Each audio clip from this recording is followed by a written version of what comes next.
اللہ حاضر ہے، اللہ مجھے دیکھتا ہے، اللہ میرے ساتھ ہے، تو مقصود تو وہی ہے۔ تو یہ جو سبق سکھائے گئے ان کا بنیادی مقصد کیا تھا کہ دل میں اللہ تعالی کے استحضار کو پیدا کر دینا۔ جب یہ استحضار پیدا ہو گیا پھر انسان گناہ نہیں کر سکتا، پھر گناہوں سے جان چھوٹ جاتی ہے، پھر گناہ کی طرف آنکھ اٹھا کے بھی نہیں دیکھتا انسان، ایسے اس کے دل کی کیفیت ہو جاتی ہے۔ چنانچہ ایک بزرگ تھے تو ان کے پاس ایک نوجوان آئے اور انہوں نے دوسرے دن ہی ان کو خلافت دے دی۔ بہاؤالدین زکریہ ملتانی رحمت اللہ علیہ ہمارے قریب میں ایک بزرگ گزرے ہیں، بہت بڑے بزرگوں میں سے۔ تو جب ان کو خلافت مل گئی تو باقی جو وہاں پرانے رہنے والے لوگ تھے ان کو عجیب لگا، تو ان میں سے ایک دو نے حضرت سے بات کہی کہ حضرت ہمیں تو اتنے سال گزر گئے یہاں آئے ہوئے، ہم پر تو یہ رحمت کی نظر نہ اٹھی، اور وہ تو 2 دن پہلے آیا اور اس کے اوپر اتنی مہربانی، حضرت ہم بھی تو پڑے ہیں راہوں میں۔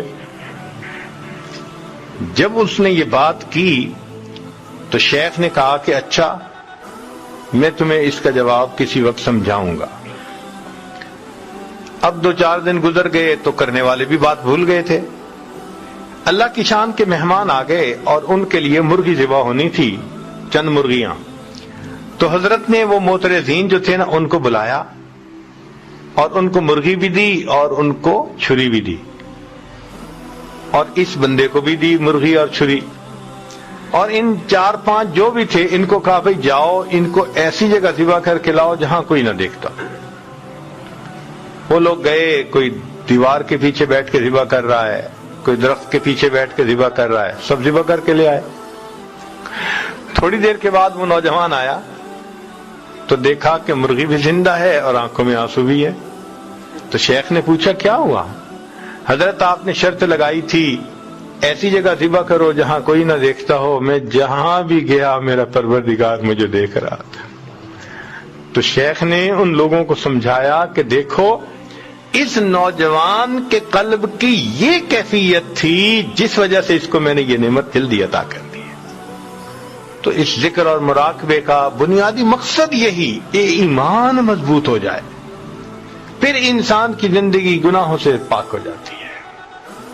آج چونکہ ہم محنت نہیں کر رہے، آج گناہوں کا کرنا بہت آسان بن گیا۔ اب آپ یہ نہ سوچئے کہ یہ ایمان مل گیا تو بس انسان عورت سے متعلقہ گناہ سے بچ جائے گا، نہیں، سارے گناہوں سے بچ جائے گا۔ ہر گناہ سے نہ دھوکہ دے گا، نہ جھوٹ بولے گا، نہ کسی کا برا سوچے گا، اس لیے کہ اس کو پتا ہوگا کہ جو میں سوچ رہا ہوں، جو میں کر رہا ہوں، میرا رب مجھے دیکھتا بھی ہے اور جانتا بھی ہے۔ اللہ اکبر کبیرہ۔ چنانچہ اللہ کے خوف سے گناہ کو چھوڑ دینا یہ اللہ رب العزت کو بہت پسندیدہ ہے، اور یہ احساس دل میں ہونا کہ مجھے قیامت کے دن جواب دہ ہونا پڑے گا، انسان پھر کوئی ایسا کام نہیں کرتا۔ کتابوں میں لکھا ہے کہ امیر شاہ ایک علاقے کا بادشاہ گزرا ہے، اس نے تفریح کا پروگرام بنایا کہ میں جنگل میں جاتا ہوں اور شکار کھیلوں گا، اس کے ساتھ پولیس بھی تھی۔ 3 دن اس کا وہاں سٹے تھا۔ اب پولیس والوں کو ایک گائے وہاں نظر آئی جو چر رہی تھی، تو انہوں نے دل میں سوچا کہ بھائی کوئی اس کا مالک تو قریب نظر نہیں آتا، تو یہ شاید بغیر مالک والی گائے ہے۔ انہوں نے اس کو ذبح کر لیا پکڑ کے اور اس کو گوشت بھون کے کھا لیا۔ وہ گائے تھی ایک بوڑھی عورت کی۔ جب گائے واپس نہ آئی شام کو تو وہ اپنی کوٹھری سے نکلی، ڈھونڈتے ڈھونڈتے پتہ چلا کہ جی گائے تو پولیس والوں نے کاٹ دی، ذبح کر دی اور کھا بھی لی۔ تو اس نے کہا کہ جی میرا تو گزارا ہوتا تھا اس کے دودھ دہی پہ، اب آپ لوگوں نے اگر ایسا کیا تو مجھے پیسے دے دیں، میں کوئی اور گائے خرید لوں۔ انہوں نے پیسے بھی نہ دیے.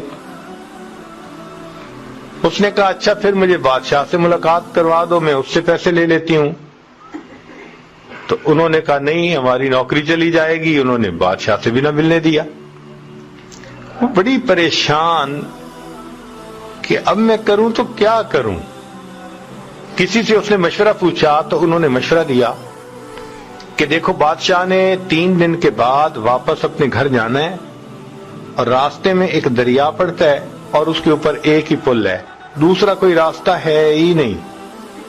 تم وہاں چلی جاؤ، جب بادشاہ کی سواری پل سے گزرنے لگے تو تم کھڑی ہو جانا اور بادشاہ کو روک کر اپنی بات کر دینا، بادشاہ تمہیں گائے کی قیمت دے دے گا. وہ بڑھیا وہاں پہنچ گئی. اب تیسرے دن جب امیر شاہ اس جگہ پر آیا، اللہ اکبر، تو پل سے گزر رہا تھا، بڑھیا اٹھی اور اس نے اس کے گھوڑے کی لگام کو پکڑ لیا، کھڑا کر لیا. تو امیر شاہ نے پوچھا اماں کیوں میری سواری کو کھڑا کیا؟ تو اس پر اس بڑھیا نے کہا کہ امیر شاہ، میرا اور تیرا ایک معاملہ ہے، میرا اور تیرا ایک معاملہ ہے. یہ پوچھ رہی ہوں کہ اس